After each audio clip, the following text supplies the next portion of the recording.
number one source for everything football. 5 games against or poker. Think about it. You did kind of usher in the cinematic era of professional wrestling. Like it's funny too. Like, did you watch the thing with Roman and Cody on the football field this past week? Yeah. The funny thing about it is now all the marks and the dirt sheet people, they go, "Oh, that must be Jeremy Borash production because it has a drone." Yeah. You know, right? Right. Yeah. Correct. Yeah. Like you use a lot of drone footage with the Hardy compounds and everything. That was still to this day, bro. Remember the number that drew? Yeah. It was like you were drawing on like I remember that the show was drawing like 250,000 viewers, and that episode where they built this up, we're gonna have the final deletion did like 400,000. That's like the biggest one night increase for wrestling show percentage wise of fans like in memory. I can't recall a show doing that well. 413,000, I think. It was really impressive, and they went nuts. And apparently the DVR numbers and whatever else, they were up much more than they ever are during the weeks prior. So it was cool, and they were very worried about putting it on. They weren't sure what kind of reaction was going to get because it was crazy. It was different. It was out of the box, but that's also kind of what we do in wrestling too. You have to keep thinking out of the box and tell stories in different ways. Right. Absolutely. And then it just shows that something that I've always said, and now we're seeing it more and more. Like you'll go to WrestleMania weekend, and you'll see so and so is doing a show. Like let's say Sami Callihan, right? Mm-hmm. And then this other wrestler is doing a show, and it's like their vision of what wrestling would be, And you have so many guys that they know their character better than anybody else, so they come up with the best ideas, whether it was you guys or when Bray Wyatt was doing his gimmick, or you know what I'm saying? Right. Yeah, that's the best thing. Just go with the wrestler; they'll always have good ideas. Let me ask you something about this too, because I'm out of the loop. The Brody, what's his name?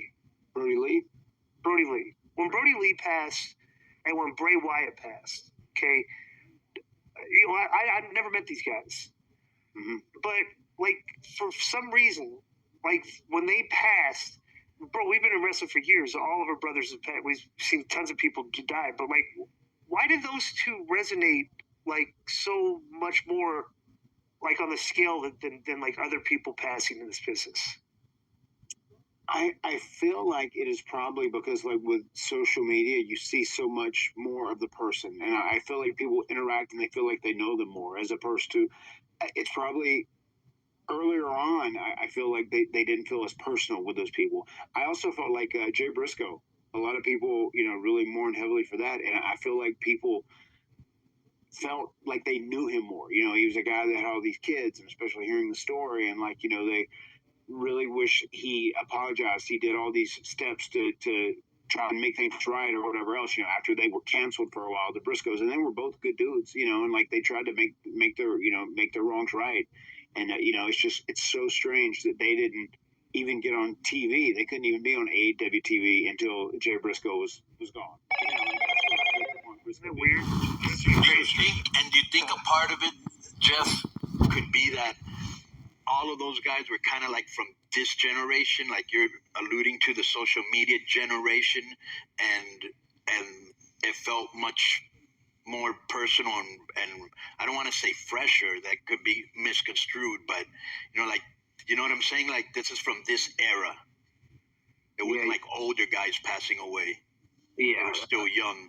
Matt, with Bray, Matt knew Bray a lot better than I did, but I had a few conversations. There was one of my favorite backstage things of all time is when me, Broken Matt, and Bray kind of all met up when they were fixing to start teaming. And I just remember around that time, there was a time when I was sitting with Bray, on a bus on a tour or something. But he said, I don't know. And I think he was talking about maybe, Fiend stuff in the future. But he said something like, maybe we could bring Willow in.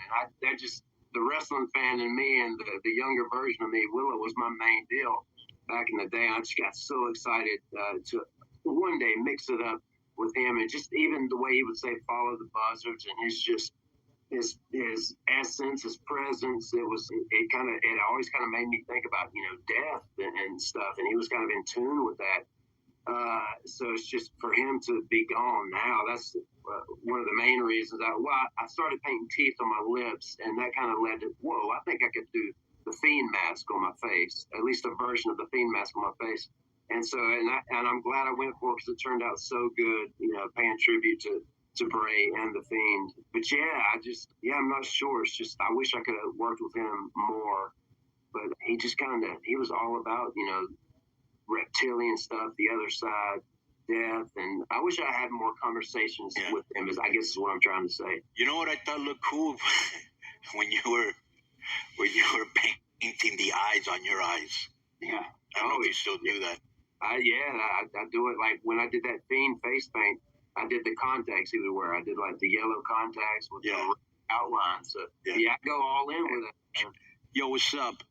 I just want to thank you guys for watching.